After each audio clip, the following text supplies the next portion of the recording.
Hey guys, what's going on? My friends wanted me to look at their GMC Envoy. It had a strong smell of gas, especially when going up and down hills. And in case you don't know, these vehicles have a tendency to develop a crack at the fuel inlet valve, which creates a pretty bad leak. They had taken it to another mechanic and he put some sealant on there, but as you can see, the sealant didn't bond with the tank. It's very loose repair and gasoline is just pouring out of there, especially when the tank is full. As you can see, I just ripped it right off, and that gray piece you see there with the spring inside of it is the fuel inlet check valve. It's loose, you can turn it with your hand. What I'm actually going to do is take that hose off and see if I can separate the fuel inlet check valve from the rest of the piece. Okay, so I got the fuel inlet valve out. It took a little bit of cutting around that edge. It's pretty easy to do with a sawzall, just a regular saw. But the reason you want to save this piece is the fuel inlet check valve is actually what keeps gasoline in the tank in case the vehicle ever does roll over. And the steel piece you see there is a 1.5-inch male adapter that you can get at Home Depot or Lowe's, and it's the perfect size to slide right over that that fuel tank inlet check valve.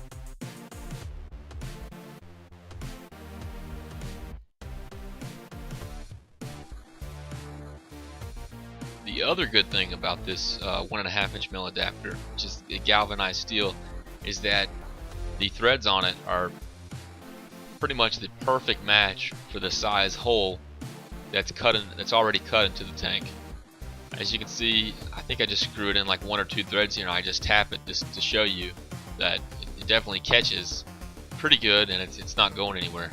And like I said, it has a taper to it, so the more threads you put in, the tighter the fit actually becomes. So to do this job, we're going to use some JB water weld and some 5-minute epoxy. We're going to start off with the JB water weld, which comes in a tube, and it is resistant to oil and gas.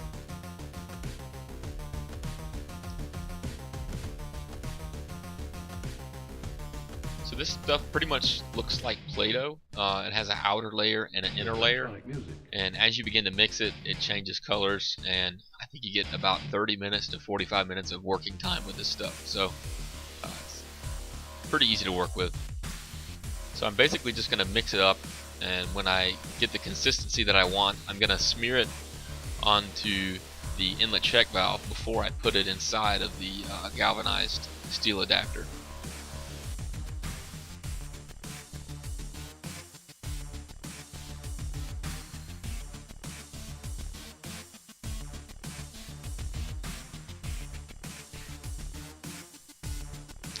And as is, the check valve kind of had an interference fit with that adapter, and it held it in there relatively tight anyways.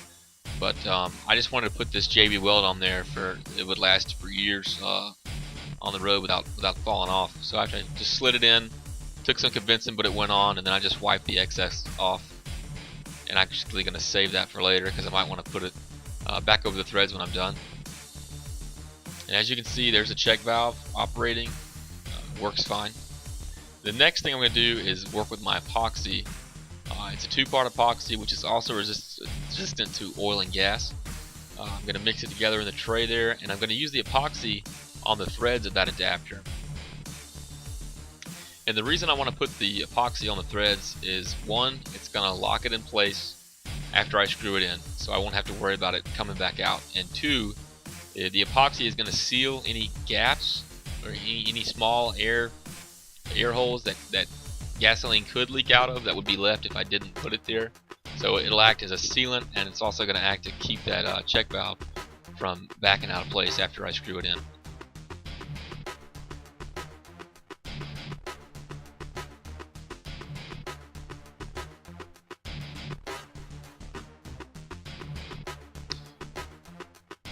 Okay, so here's me sliding it right in there. Then I'm going to push and start threading it in, and it's, it goes in no problem. And you want to make sure to use all the threads in, because as I said earlier, it has a taper to it, so the further you screw it in, kind of the wider it gets.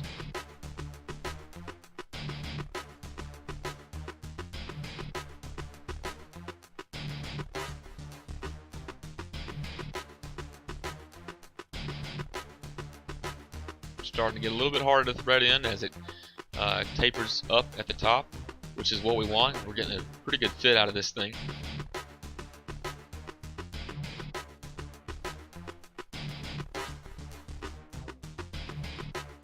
And I apologize here, it's kind of difficult to hold the camera with one hand and work with the other. I'm working with my left hand here, and I am right-handed.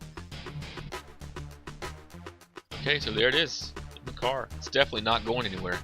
It's in there with a nice interference fit. So all that's left now is to hook the fuel line back up to it, and it has a perfect size for the fuel line to slip right over and put that clamp back on. And I'm just grabbing it and moving it here just to show that it is not going anywhere. This is definitely the easiest way to fix this problem. All in all, I spent $20 versus, you know, $300 to $400 from dropping the tank. If you drop the tank, you might as well change the fuel pump, and a lot of people are just changing the tank altogether. Some people are running similar fittings, one on the inside of the tank, one on the outside. So I just thought I'd share this with you guys. Definitely the easiest way to do this job. And it's been 6 months since I've done this. I'm just late at uploading it, and I poked my head under it the other day, and it's dry as a bone back there, and they don't smell gas anymore. So pleased to say that it's working pretty well. If you like this video, please subscribe, and I upload more videos when I get time. Peace out.